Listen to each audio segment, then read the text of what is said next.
It was now 5:30 a.m., 5.5 hours into the invasion after its official kickoff at 12 a.m., whereby the anti-satellite strikes, cyber attacks, and even locally in many areas, electronic warfare completely shut down all American communications, making organization, coordination, and gathering information and intelligence all possible, except very most of levels as far as it pertained to communications. Everything was done as word by mouth type of communications, and runners were now employed to run messages to and fro, including as to armed bands and groups and clusters, as a snowball effect began to take shape, not just in this battle space, but in all battle spaces occurring simultaneously all across the nation and right here in the south central sector, as armed civilian bands and groups and clusters began to pop up all over the map, as they all tried to do whatever they could to defend their local areas. Although they were reactionary and were completely deaf, dumb, and blind and had no idea how or where the enemy came from, they still did their best to put up a fight, including within the Dolores and Ranchas Penitas West battle space, as many by now had been utterly slaughtered by the ruthless, bloodthirsty PAP shock forces of the 4th Corps located in this area. There were 3 subordinate units belonging to the PAP's 4th Corps, which itself was part of the much larger 2nd Mobile Contingent. The 5th PAP Medium Brigade, which was doing most of the fighting within this particular battle space, and the Trojan unit, just across the border on CCP-owned properties, the battalions comprising the 7th PAP Regular Brigade, which essentially, by PLA terms, would have been a light infantry brigade, although for the PAP, this was their standard brigade, using wheeled armored fighting vehicles such as WZ-551, IFV, and APC variants, although they did have medium and very few heavy units. Their medium units comprised elements with tracks, such as these 2 light tank battalions within it, with the rest being primarily wheel vehicle oriented, such as their mechanized infantry regular battalions of the medium brigade here. And the PAP's artillery was generally of lighter calibers, although their 122 millimeter Type 83 towed howitzers, not to be confused with the Type 83 self-propelled, much larger 152 millimeter howitzers, along with their 130 millimeter Type 59-I or 1 howitzers, were totally devastating, especially due to the fact that they had 7 firing batteries per each battalion, and each battery had 8 howitzers. And when they concentrated their fire, they leveled entire areas, like was done early on in the fighting to Ranchas Penitas West, completely annihilating enemy forces who tried to take cover there, as well as the local civilian population. As for the PAP being a paramilitary element, the CCP regime's Praetorian Guard, similar to the Waffen-SS back in the World War II era, they were a vicious combat force. Although they were armed like a military, they, back in China, also had arrest powers and were a mix between a military unit and an extremely heavily armed policing force, as they did possess artillery and armored vehicles of different types. These PAP forces, now having already had moved position as it pertained to the 4th, shelled 2 groups of American armed civilians guarding, while they guarded Route 35, as this was their main prime objective of the entire AO, was to facilitate the movement of the main invasion prong of the group armies 7 through 13 up I-35, and they were there to ensure that this many miles long convoy could at least get set up for their long drive to the north, and it required many miles to do this, from the border crossing in Loredo, all the way up through this AO, even into a neighboring AO. Currently, the responsibility of other PAP units.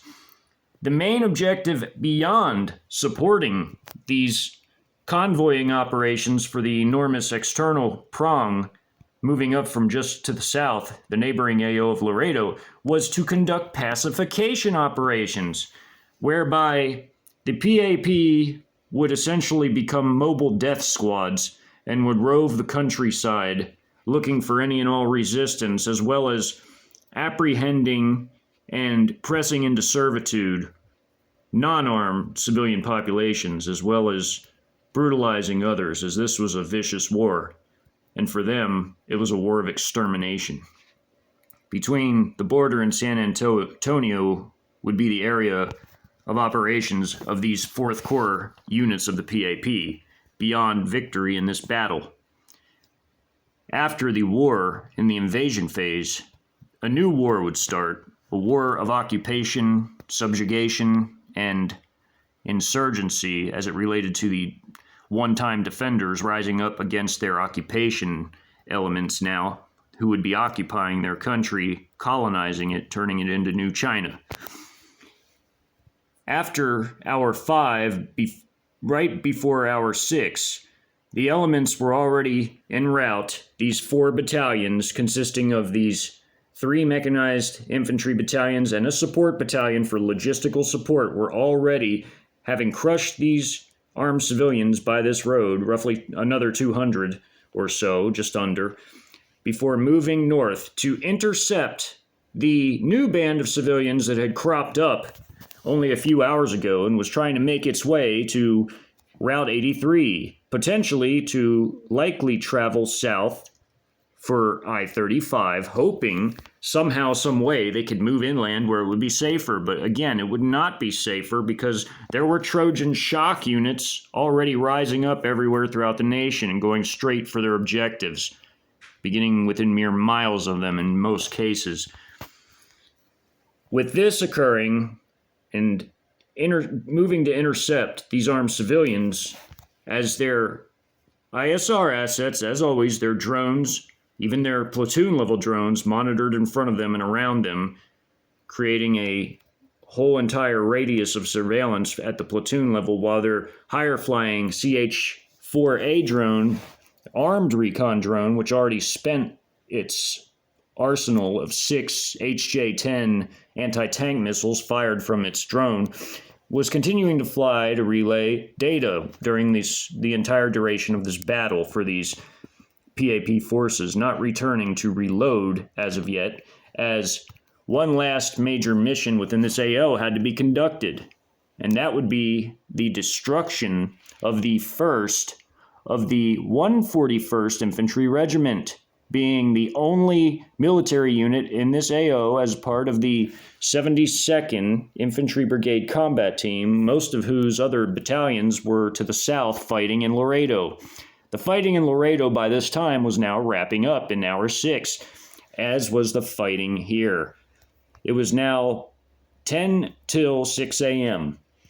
These PAP forces completely ambushed and annihilated roughly 150 armed civilians who were just reaching Route 83 as their subordinate companies of these battalions spread out and fired a massive array of small arms and 25mm autocannon ammunition drone directed at anything they saw moving.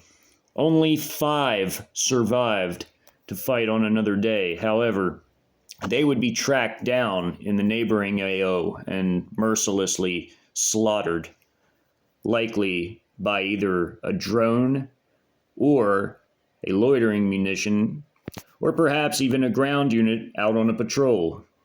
That would be yet to be seen, but they certainly were no threat to the now about to emerge from the southern battle space Loredo convoy. However, the last threat on this battlefield, the first of the 141st, was now officially being cut off by the 7th PAP, who was diverted instead of pursuing these armed civilians who gathered strength and numbers and as they traveled through the countryside, instead was rerouted to the north. And it was decided by the command that it would be more efficient for the 2 heavier battalions, the 2 light tank battalions of the 5th PAP Medium Brigade, to instead ambush the now moving and organized 1st of the 141st, as all communications had failed and the first air raid nearly decapitated all its leadership and destroyed the headquarters company within it. The commander and XO did survive, and they ran frantically to the company captains of the subordinate combat companies to relay orders in order to form up and get out of the area, to egress, to hopefully get to the interstate and get to help, because I-35 was directly, as it ran diagonal, as it ran from the southwest at this point to the northeast, these companies, now formed up, decided that they were going to make a break for I-35, as they were very low on ammunition and logistics, as they only had at this point, after losing many of their headquarters unit and supply vehicles, all they had left at this point was everything that was on their vehicles and on their person. So they got in their formations of 3 columns, as well as armed civilians now, by this time, rendezvousing with these National Guardsmen. As they had already heard before the invasion, the locals at the Guard were in the area anyway, and they were moving, gathering strength, now roughly, again, 250 in size, but not all of them were armed. There were now 8 different trucks that the National Guard operated. These were called deuce and a halfs in Army terminology, basically a 2.5-ton old covered truck. And these originally were to be used for border operations, to truck those crossing not legally to proper refugee centers where they could be processed instead of just letting them in and roam freely, as border policy had tightened up due to the international tensions, hence the reason for deploying extra paramilitary forces as well as the Guard to this area. As things were getting rather serious as far as the geopolitical situation, the Americans decided that they just couldn't play games anymore with their border. But it was far too little and far too late, as evidenced by the totally gargantuan invasion of the nation occurring right now. There was nothing they could do about it. So the men, meeting up with the civilians, loaded refugees up on the deuce and a halfs, which, when we go to this map, deuce and a halfs are blue in color. By this point in the battle, the entire Q5 squadron, after a pair of Q5s conducted close air support airstrikes for this battle at this intersection in the previous video, they all did an RTB and were back within an hour, as the base was extremely close, literally right over the border, and it took no time to refuel and rearm these aircraft, as the ground crews were waiting and ready. Ground crews were working like they've never worked before, and around the clock. As this invasion had started, they were on the clock, and they would continue in shifts to ensure that aircraft stayed in the air nonstop. These Q5s are no exception, as these were sturdy aircraft and were easy to maintain, cost-effective, and well-armed and equipped, as the laser-guided 1,000-pound munitions were armed on the aircraft. All 12 aircraft carried these 4 apiece of these 1,000-pound laser-guided munitions, as their laser designator pod would aid them in dropping these on target directly. As the drone continued to relay information, as well as the ground forces' local platoon-level drones and satellite data, was able to see all these forces coalescing. They were able to see all the companies in their respective different fields, as they were scattered and dispersed throughout fields, these different companies, which inadvertently saved a lot of their lives, as had they been more concentrated when the original airstrikes came in from 2 pairs of Q5s, the entire company of the headquarters company could have indeed been decapitated, causing mass confusion within the ranks and making them unable to respond whatsoever at all to anything as the operation would continue. However, again, they were very fortunate that even 50 men, almost half of their company, even survived the airstrike. But all their vehicles mostly had all been but destroyed, minus the deuce and a halves, which were off a ways in another separate field from in their own designated parking area, as well as a couple MRAPs that weren't quite destroyed. So they joined up with the 3 combat companies of mechanized infantry with their Bradleys and M113s and their LMTV trucks and their fuelers, M88 maintenance vehicles, their recovery vehicles, and they loaded up all the civilian refugees to lighten the load on the pickup trucks and personal vehicles, SUVs, that were rolling through these fields and farm roads, and they put these refugees in these deuce and a halves, these 2.5-ton trucks, and prepared to conduct a type of not just evacuation from the area, but a refugee protection operation as well as a secondary mission, now that there were many unarmed civilians, along with these armed civilians, trying to seek refuge. It was the hope of the commander of the 1st of the 141st that he could responsibly and effectively, despite having no communications, no actionable intel, not knowing what was going on and where, he was hoping somehow, some way, he would lead his forces and these civilians to some kind of safety or semblance of safety. He was hoping that this was only just a full frontal invasion and not 4th generation warfare, which 4th generation warfare, of course, entails enemies beginning within your land. There was no such thing as a front line in 4th generation warfare because the enemy was literally everywhere. So this was not 3rd generation warfare like the commander believed. He thought they were only coming across the border and that there would be a safe front line, but he would be proven wrong, as he wouldn't even get anywhere near the interstate, as his entire forces and armed civilians with him were about to be utterly crushed at a intersection of farm roads in this area here, one of which a southwest to northeast facing farm road diagonal connected to 83, as well as went on to other roads, and that also would lead to 35 if he continued going to the east. But the battle began with these 2 PAP battalions moving their forces into position. On this map, there are a whole light tank company, a whole mechanized infantry company that can be seen, yet another tank company off the map, and mechanized infantry company, and these are all interspersed between each other. Like the mechanized infantry, the armored infantry forces are giving support to the tanks, and the tanks are protecting the lighter APCs and IFVs.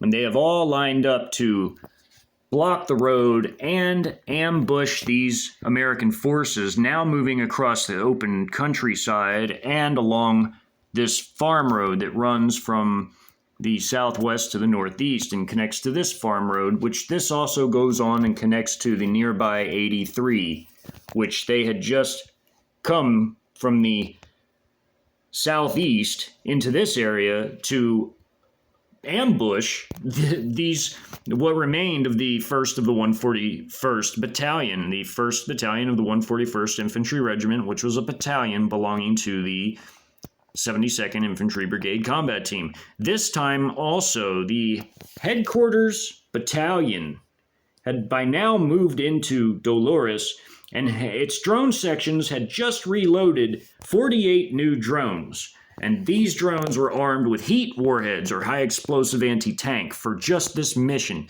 as well as all the Q-5s coming in to conduct their massive airstrikes.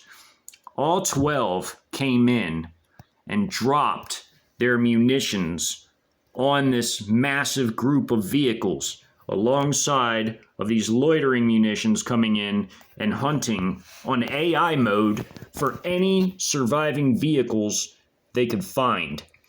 Initially, what happened was you had one mechanized infantry company coming up here. You had one here, and you had another one here, along with the couple surviving MRAPs of the headquarters. The first wave of Q5s is coming in here. This one is strafing these vehicle convoys with its 23 millimeter armor-piercing rounds, which are hitting the top of these vehicles and destroying a few of them, as well as some of these trucks, before it's going to drop its massive payload right here. As you can see, this arrow here is totally in the red, which means they're all gone. All of them are gone by the time they get here, and by the time these armed civilians get here, they're all wiped out. They're gone. These loitering munitions, these enormous 1,000-pound laser-guided munitions. As you can see, this one is dropping all four of theirs. This guy here, this pilot of this Q5G, this Nanchang Q5G, just dropped his 4,000 pounds worth of 4 1,000-pound laser-guided munitions on this grouping of vehicles here. And this Q5 here just dropped 4 of his 1,000-pound laser-guided munitions on these vehicles here. These are massive blasts from massive munitions.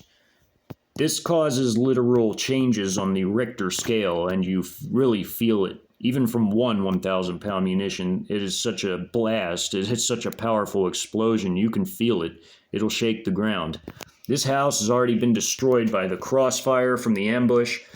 As these PAP light tank companies with their Type 62G tanks, with their very effective 105 millimeter elongated rifled tank guns, which can also fire ATGMs, among all the other excellent ammunition choices, like the very powerful Sabo rounds they're capable of firing, depleted uranium ammunition, as well as just ordinary high explosive anti-tank frag-T shells, or explosive fragmentation shells that are really effective against clusters of infantry and light bunkers and things like that. These tanks are really firing. They're giving it to them with everything they've got. I mean, they're firing their anti-tank guided missiles from the barrel that they have. They're firing their Sabo rounds at these infantry fighting vehicles. I mean, you have literally a crossfire from tanks, from the light tank guns. You have fire from the armor personnel carriers and infantry fighting vehicles of the mechanized infantry, who didn't even dismount all their squads. Most of the squads are staying safe inside their vehicles, as this is quite a large battle. This is literally one battalion against 2 armored battalions of the PAP, their light tank battalions, and their armored infantry that's part of their battalions. Now over here, this house was destroyed because the PAP just fired at this house thinking that there would be any resistance in it. And these houses here are being attacked because their platoon-level drones had indeed spotted armed civilians in these buildings, in these houses along this road. So they destroyed this one, thinking that there were armed civilians in there just because. And their flamethrower troops with Type 74 flamethrowers are burning these buildings down. As seen up here, you have a dismounted squad coming out the back of this armored personnel carrier. The squad first runs here, opens fire, while the rest of their squad, 5 men, runs out here. So they're firing to pin down, keep enemies' heads down, while these guys move into position. Their flamethrower guy starts torching this building and even burns some of the armed civilians alive, while the rest run away and are fired upon. There's an illustration of this at the ground level right here. What you have here is you have these PAP troops, one wielding the Type 74 flamethrower, and he's torching this house. There's some armed civilians on fire running out of it. This guy getting shot in the head as he's running. This guy's already been eliminated. Him, and him. They're all gone. Since they're only 40 meters away, the very end soldier already threw one hand grenade at this truck, blew the front wheels off the axle, and also eliminated a a running armed civilian that was over there. He's throwing another hand grenade while these men are firing, keeping them pinned down. And these guys are running as fast as they can. These guys are already on fire. They're done. But I'm saying these two were running as fast as they can. This guy caught one in the head, but it can be hard to hit a moving target. But when you have multiple men firing at the same target, it becomes a force multiplier in the sense of making it more likely that that running target will be hit. There's a guy firing from around the barn, but he's about to get lit up like this whole barn is, basically, from all the rounds that were fired at these guys. As you can see back there, he's trying to pop out and spray and pray, as they called it over in Iraq. Called it spraying and praying, where they hold up their rifle over a ledge or around a corner, not aiming and just shooting. This guy's doing the same thing, but he's about to get lit up. You can see their drone, the platoon's drone, is up here monitoring the battle to look for enemies in order to relay that information down to the squad level, first to the platoon sergeant, who has a PDA of the entire battle space, as he has a combat data link, and he will radio through his radio headset to the squad sergeants who carry out the orders with their squads. Each squad has an APC, or in some cases an infantry fighting vehicle, which is usually the platoon sergeant's vehicle. The IFV is the strongest vehicle in these platoons, the Type 86G, with its 30mm autocannon and 2 side rails for an HJ-73C anti-tank missile, which are closer range anti-tank missiles, but they're very potent weapons.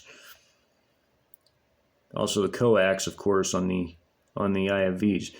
But anyhow, this is the fighting occurring on that part of the map that I was showing you. These armed civilians are getting lit up badly because they can be seen even before they can see these guys most of the time. And when I say lit up, pun intended as it relates to these guys, they're literally burning.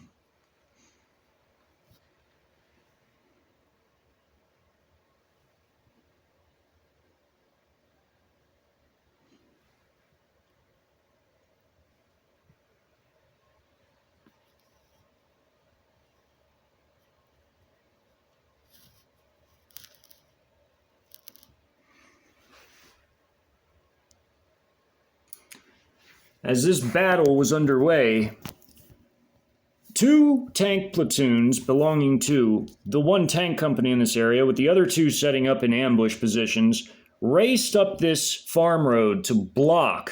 They already destroyed this house as they took some fire from it, and as they were even moving into the area, they all leveled this farm property over here. It's completely been obliterated by tank shells, heat and HE shells, frag shells. They all leveled this property with the fence around it. The barns were totally leveled. The only thing left are the silos, but the home, shed, barns were leveled as they took fire from it. But some of the armed civilians made an attempt to break for it and escape, as they weren't even aware that they were being fired at, as they were in this area and couldn't see the tanks, who were literally a mile away, but the tanks could see them through their optics, as well as the drone relaying information to their combat data link. And the tanks fired and destroyed these properties here. This one, they destroyed this one just because they assumed they're enemies. And then they dismounted infantry troops to surround these buildings and eliminate the armed civilians that were within them hiding, because the drones eventually fed them that intel as well, that there were hiding armed civilians in there. They saw the activity, radioed it in. It wasn't very many, so it was easy to handle. These troops surround, burn it as these forces move into position. These troops surround this side. And as these armed civilians run out, they're massacred by this half squad facing this way in their rolling shield formation. Lots of tactics employed in this battle here. Once again, this is the fighting in this battle that I showed you between the armed civilians and the squad that was torching their house they were hiding in and tossing grenades, blasting their truck as they moved in, as the grenadier at the front. The point man was right here when he tossed the grenade. they butchered all these armed civilians, including the guy hiding behind the barn right there. As you can see, he's encircled in red completely. The guy right there. The arrows completely encapsulated in red, which means they all perished as they tried to flee, because some of them were just taking fire but running, but eventually they were all mercilessly butchered as they became easier targets with their backs turned and running. The squad used small arms to take them down. Now, from this angle of the fighting, you can see the arrangement of these two companies that being interspersed, where you have the APCs and IFVs of the three armored infantry platoons, their combat platoons. You've got their headquarters platoon right here. You also have the headquarters platoon of this armored company slightly back on this side of the road. As the fire that the Americans were firing back with were actually somewhat effective in some ways, because the PAP lost their fifth and final vehicle loss of this campaign, and it was yet another light tank, as a Bradley had just enough time before it was destroyed by the PLAAF's heavy munitions dropped upon it, as well as the loitering munitions with heat warheads, high explosive anti-tank, set on AI targeting mode, looking for priority vehicles first before hitting civilian trucks and SUVs if they were already destroyed as far as the military vehicles are concerned, as they're the highest priority setting on the AI. This PAP light tank from a different light tank company of the same battalion here, having set up on this ridge, as this is a large area here. All in all, this particular battle map is a 1.5 by 3 mile area. This is 3 miles. And these forces now set up in a crescent with these two tank platoons of this same tank battalion, with these two platoons here and here, with one armored infantry platoon, another interspersed between them with their APCs and IFVs, another interspersed here. But there is one full dismounted platoon. There's one squad, 2, 3. These are in line formation, laying down in the prone in front of their vehicles. Here's the other one that dealt with this building, and their fifth one here in a double column rolling shield formation behind their IFV. This is their Type 86 IFV. The IFVs of the armored infantry are firing their HJ-73C shorter range anti-tank missiles, which have roughly a 1.5 mile range, which is still adequate to hit all the various targets moving in the area. This is a large battle to cover, so we'll start over here with the American side. What they have going on here is these blue trucks, again, are now refugee trucks, originally to be used to haul those across not legally to certain refugee centers. Now they're being used to haul America's own civilian population out of a danger zone. However, they were also mercilessly targeted and were in the line of fire for this Q5, dropping its enormous 4,000 pounds worth, or 2 tons worth, literally, of high explosive payload right on these columns of vehicles, destroying this entire column here. This whole company, this refugee column, are all completely destroyed.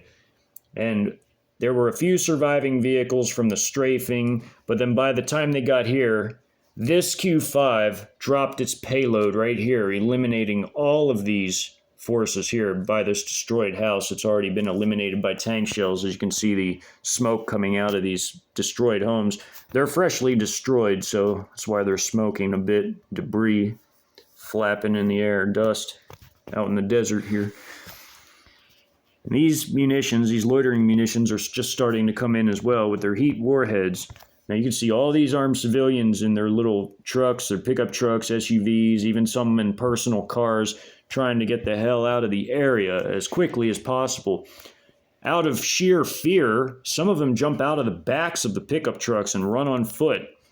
which sometimes is actually a good idea, especially if you have scrub brush and woodlands nearby that you can at least make an attempt to try to hide in. Although when they're in the direct line of fire and you can be seen going somewhere, it's a little bit too little too late. And you might want to make peace with your maker, because these loitering munitions are going to see you and destroy you if they already got a bead on you while you're actually dismounted and running out in the open. They're going to follow you until they eliminate you, as well as relay your data back to the nearest vehicles that can target you. On this modern battlefield, if you can be seen, you can be destroyed. It goes for all the American vehicles. It goes for all their personnel. If these forces see you, you're as good as gone, because they're going to send in heavy airstrikes. They're going to send in a bunch of loitering munitions. They're going to set up ambushes when you have no communication, no actionable intel. You don't know what these guys are doing, but they know where you're going, so they can ambush you at will and set things up just like this. Fire these 105 tank shells and blast a whole bunch of pickup trucks away, and SUVs, and even armed civilians as shells impact into the ground, and eliminate some of them. You have infantry fighting vehicles firing their very powerful blasting 30mm autocannon with its blasting ammunition, or they can load it with armor piercing if they're firing at a target, sort of like an American M113 APC. But in this case, they're firing their exploding tipped ammunition, which is impacting and blasting away a lot of these armed civilians. As you can see, each of these arrows encapsulated means they're destroyed. This truck tried to race over here, it got blown away. This one got blown away by tank shells or 30mm autocannon fire, or even an HJ-73C anti-tank missile. As by this point, most of these vehicles had all been but wiped out by the airstrikes, as the Q5s, they came in waves, 4, 4, and 4, and they all dropped their payloads on the same area, with very, very few vehicles surviving, because by the time they got here, those Q5s came in and annihilated them. Now, there were a few surviving vehicles that made it this far, but by here they were highly, extremely damaged before they made it off the map. There was one MRAP and one M113 that made it right off the map here, at least to temporary safety, as they weren't completely out of the clear yet, as the 7th PAP Brigade, its entire task, as it went out of the battle space, was to block 83 up here for any type of retreating elements, technically in a separate battle space. So all the forces that survived this particular encounter by some miracle and escaped trying to go out of the battle space to the slight northeast would be engaged by elements of the 7th PAP regular brigade, while these PAP 5th medium brigade elements were moving up this way to close and completely cut off with the 7th these forces. So even if they made it out of this kill box by some miracle, as a few of them did, this refugee truck, this pickup truck, these 3 pickup trucks, actually 4, this one's gone, this one's gone, this one's gone. All in all, essentially, looking at the map, as you can see, all these civilians that run up on this hill, they're all wiped out by heavy machine gun fire from the tank turrets, or turret fire from the APCs as well, the Type 63 turret gunners, as well as the Type 86G firing its 30mm.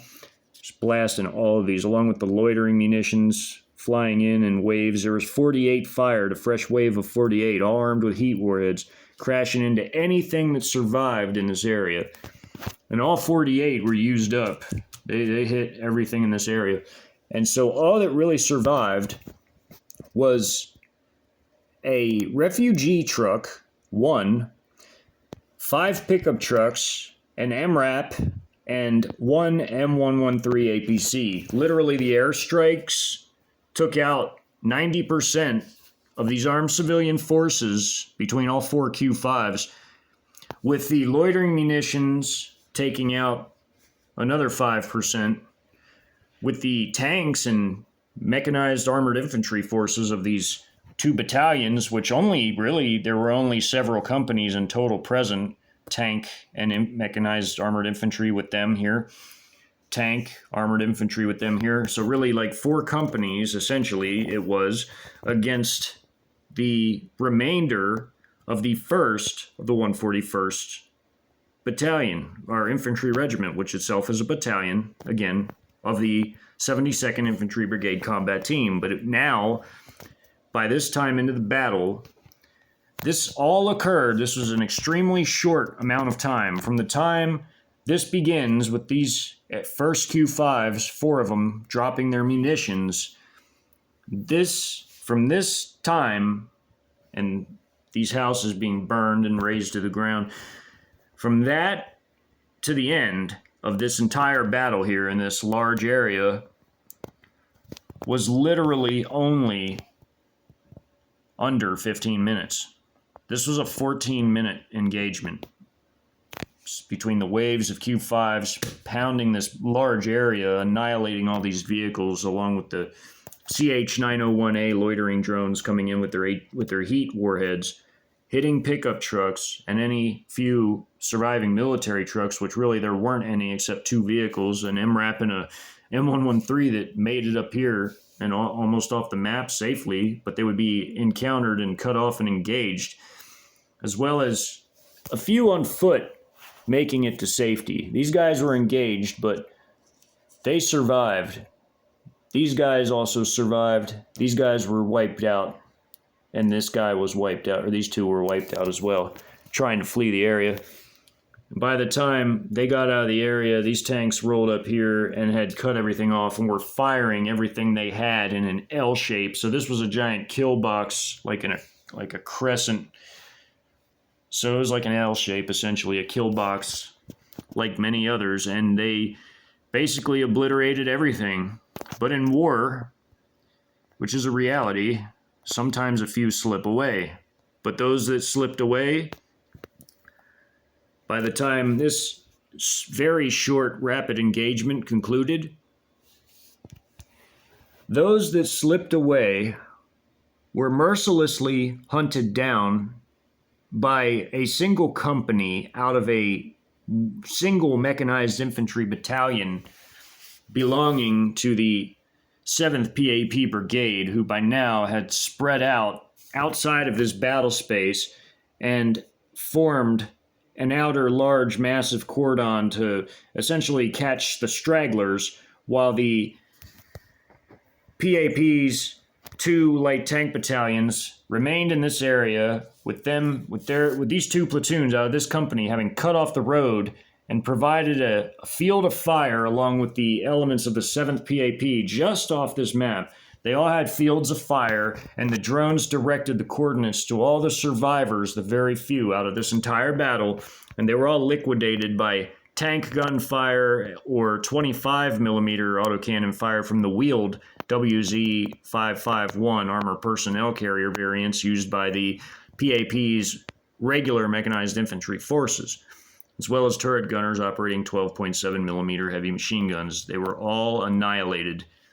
All the surviving 5 pickup trucks were completely shot up, as well as this refugee truck. It took a tank shell from one of these light tanks from over a mile away.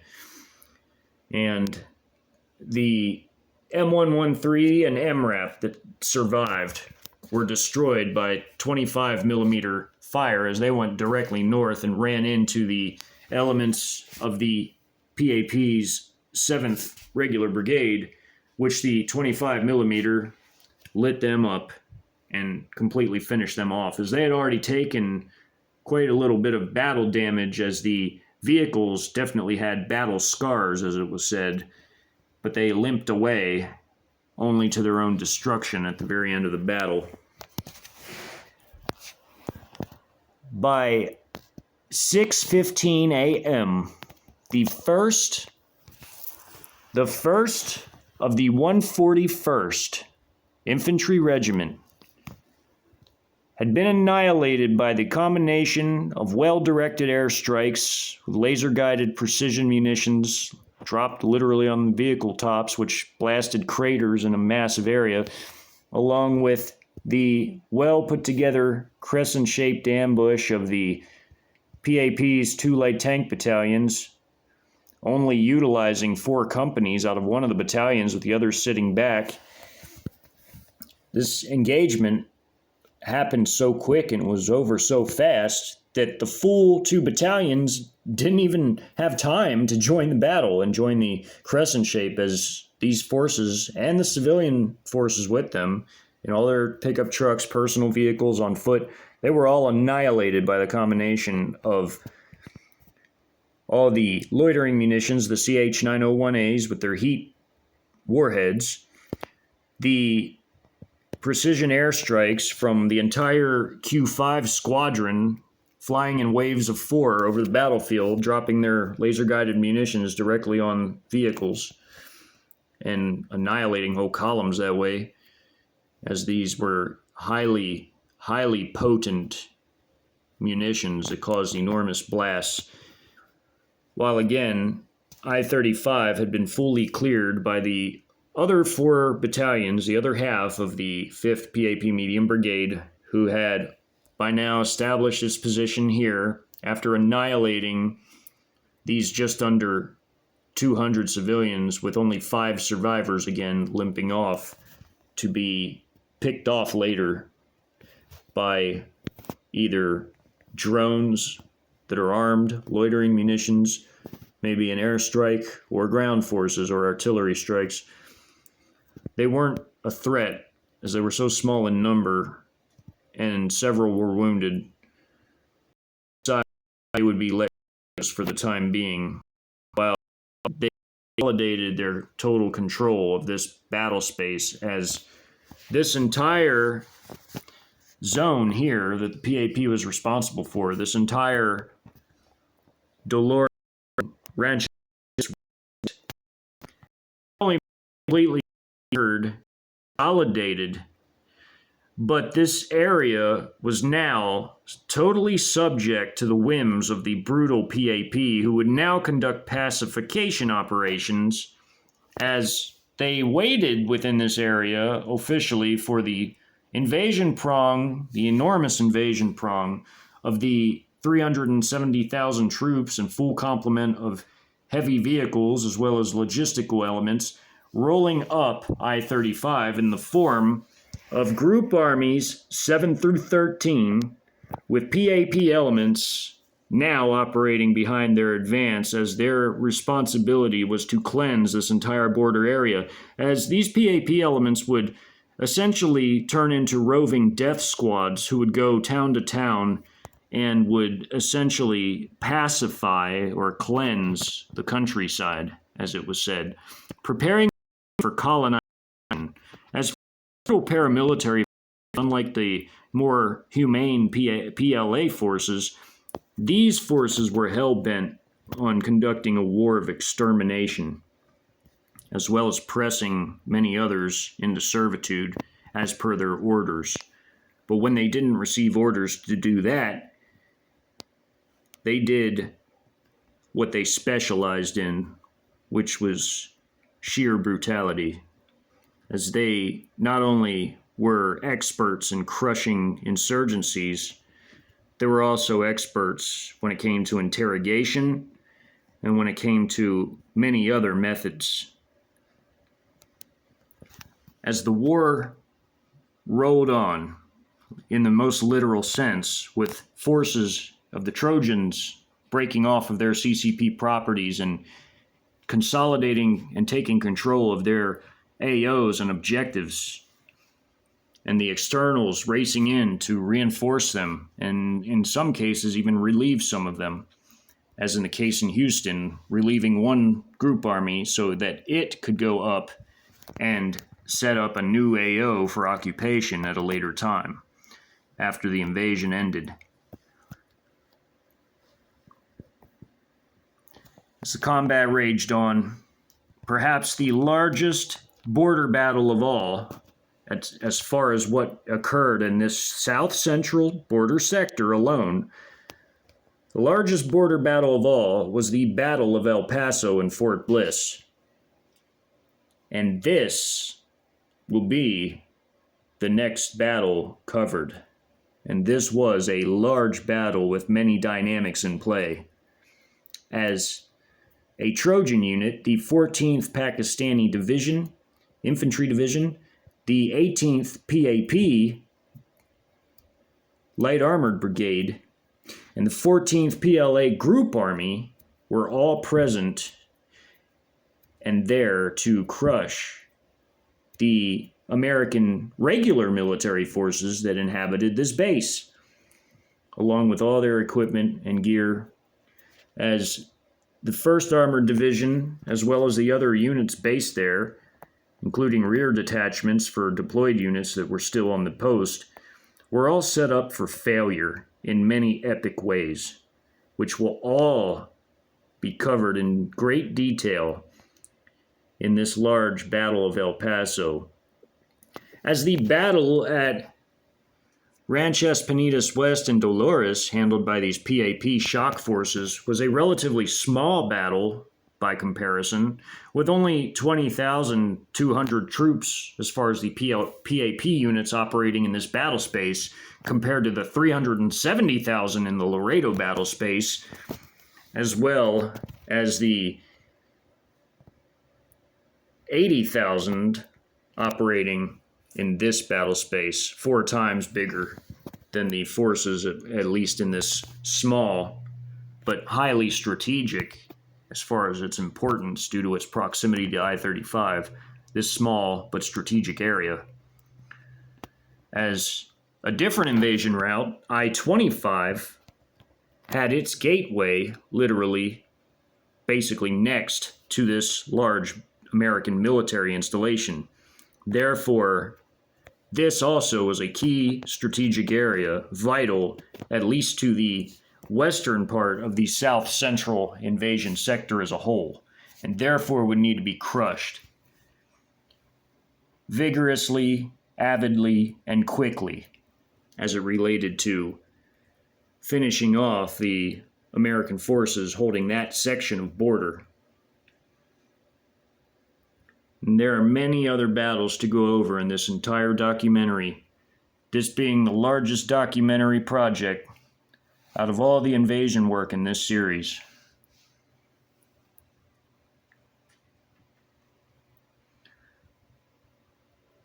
The Battle of El Paso is next.